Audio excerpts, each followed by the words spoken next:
ছবি তোলা, capturing photo, সেটা আর প্রাণীর ছবি হাত দিয়ে স্কেচ করা, এই দুটার মধ্যে পার্থক্য আছে।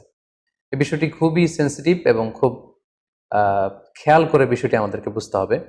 যদিও প্রয়োজনের অতিরিক্ত ছবি তুলতে আমরা নিষেধ করি, কিন্তু সাধারণত ছবি তোলা এটা হারাম এমনটা বলার সুযোগ নেই, কারণ সেখানে কিন্তু আল্লাহর সৃষ্টির আল্লাহর সৃষ্টির সাথে চ্যালেঞ্জ করা এরকম কোনো দুঃসাহস দেখানো হচ্ছে না। আমরা যখন ছবি তুলি, ফটো ক্যাপচার করি, কোনো মানুষের ছবি তুললে তিনি দেখতে যেমন, সেটাকেই আমরা ক্যামেরা বন্দি করে রাখি। সেখানে আমি নিজ থেকে কিছু করছি না।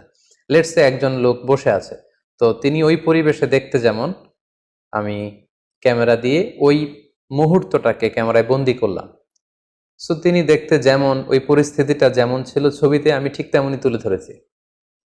আমি নিজে তার অবয়ব কিন্তু আঁকতে চাইনি। আরো সহজ করে যদি আমি বলি, লেটস সে আমরা যখন আয়নার সামনে দাঁড়াই, এই যে আয়না, এই আমি, তো আয়নাতে যেটা দেখা যায় সেটা কিন্তু আমি না, সেটা হচ্ছে আমার রিফ্লেকশন। আমি হচ্ছি এটা, আর আয়নাতে যেটা দেখি সেটা হচ্ছে আমার প্রতিচ্ছবি বা রিফ্লেকশন। সো ছবিতে কিন্তু একই কাজটা করা হয়। ফটো যে আমরা তুলি, সেখানে আমার প্রতিচ্ছবিকে ইমেজে, ডিজিটাল ফরম্যাটে ইমেজে সংরক্ষণ করা হয়, কিংবা সেটা যখন আমরা প্রিন্ট করি তখন কাগজে সেটাকে নিয়ে আসা হয়। সেখানে স্রষ্টার যে সৃষ্টি, এটাকে চ্যালেঞ্জ করার কোনো প্রসঙ্গ আসে না।